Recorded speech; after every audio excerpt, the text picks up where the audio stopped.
favorite? And who is the one that makes you want to rip your hair out?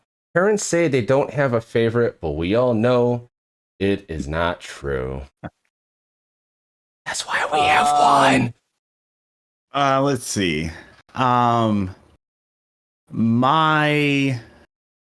oldest daughter, I have a nickname for her. You know, we call her Cornbread. And she knows when and where to tug at the heartstrings. Right. Sounds like my son. And I melt for her more than I do for any of the other kids. And my youngest, my middle daughter, is the one that just irks my nerves day in and day out with 500 questions before 9:00. Right. Oh, because she's in her toddler phase and she's in her question asking phase, and she is oh boy, it's hard. It's hard to stay patient on a regular basis. I kind of find myself, you know, walking out to the back deck and, you know, taking 5 to 7 minutes to myself and kind of trying to like regroup what's going on, you know, on the inside of the house. But oh boy, I'm telling you, she works it. Oh, that's our kid was like that, and he's a pain in the ass. He knows how to push our buttons. He knows. He knows. He knows. He's an asshole for it, but I love him. I mean, yeah. I mean, don't get me wrong. I mean, I love my daughter. I love her so much. But she and then I'm like Taylor. You know, you're getting on my nerves, right? And she's like, oh yeah, I know. So it's just one of those things. Okay, I'm doing it on purpose. Yeah, I'm learning my boundaries. I'm learning them, and I know I'm going to cross in and be scared, because that's usually what happens. Mm-hmm. That's awesome, though. That's awesome. So, okay, I got one kid, and after we had one. We were like, fuck having another one, because like, it's just finances and just like the patience, and it was really hard. And this one he was really difficult when he was born. He was up for 40 minutes, sleep for 40 minutes, up for 40 minutes, sleep for 40 minutes, and slept during the day. Every night for what, 9 months? Was it? Like, it was a long time, and we never slept. I would try to sleep, but I really didn't sleep. It was just hell. And after that, we were like, nope.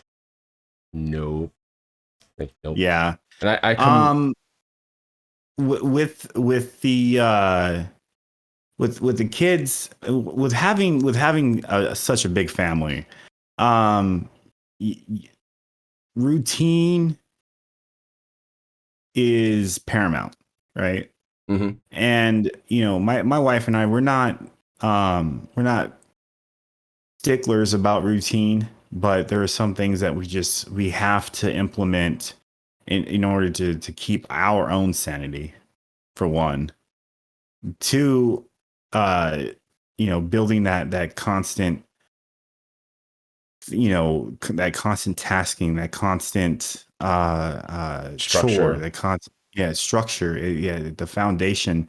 Yeah, if you started off at an early age, you know, it just gets better over time, and you know, your kid's not, you know, running through the drywall and saying, you know, hey, what do I do next? I'm going to go through some more drywall. And it's structure. It's just all about structure, period. Fair enough. That's really cool. Throw the kid in the dryer, huh? What? Yeah, I mean, basically, I mean, if you put it on tumble, right, light tumble, it's fine, no big deal. Oh, drywall. Is his name Kyle? And is there monster involved? I don't get the reference. I know it's saying Jester is the media mastermind, so he's like the meme master. Like he'll think of something that randomly like fits, and he's very vulgar, abstract, and what the fuckery. Like he's all that, but he's awesome. He's a fucking sweetheart under all that, and a great TikTok creator. That's like TikTok says, "Oh, we're not going to show your stuff." Macabre Pisces. That's a good question. I didn't even read it, but if it's from Macabre, it's a good question. What was one of the funniest things your kids have ever done or said? Oh, I'm sure you got a couple of these. Oh, let me see. Funny? Well, funny now. Pretty crappy back then.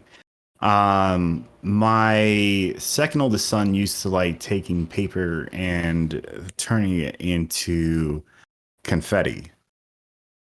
And I walked into his room at the time, and literally the floor is covered in paper confetti that he had torn up by himself from all the coloring books that were on the bookshelf.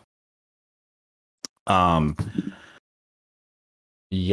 Let's see, there's that one. My kids, picking up curse words and using them in the proper context.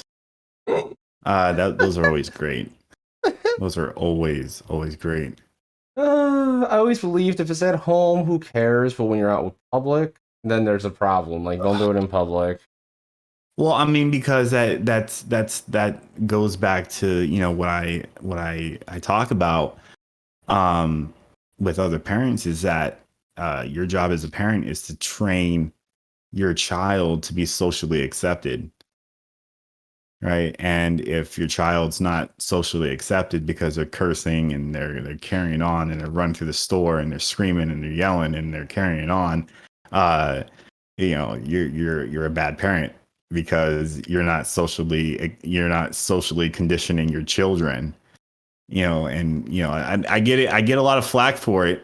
I get a lot of flack for saying that, right? But if you take the time to think about it, right, your job as a parent is to condition your child so that way society is not like, what did you do? So it's just I guess just one of those things that either you're gonna agree or you're just gonna disagree and just be like, you know what, Maximus, go F yourself because you're not right. You're not right. Bye. The ironic thing is, it doesn't matter. You're absolutely correct on that. That's a very interesting topic. Now that you talk about it, because every person raises their kid differently, and not bar none, the other one saying Jester. There's another guy who has Get Fuck Karen, and it's hilarious. He literally, that's his merchandise, and he's got some hilarious stories.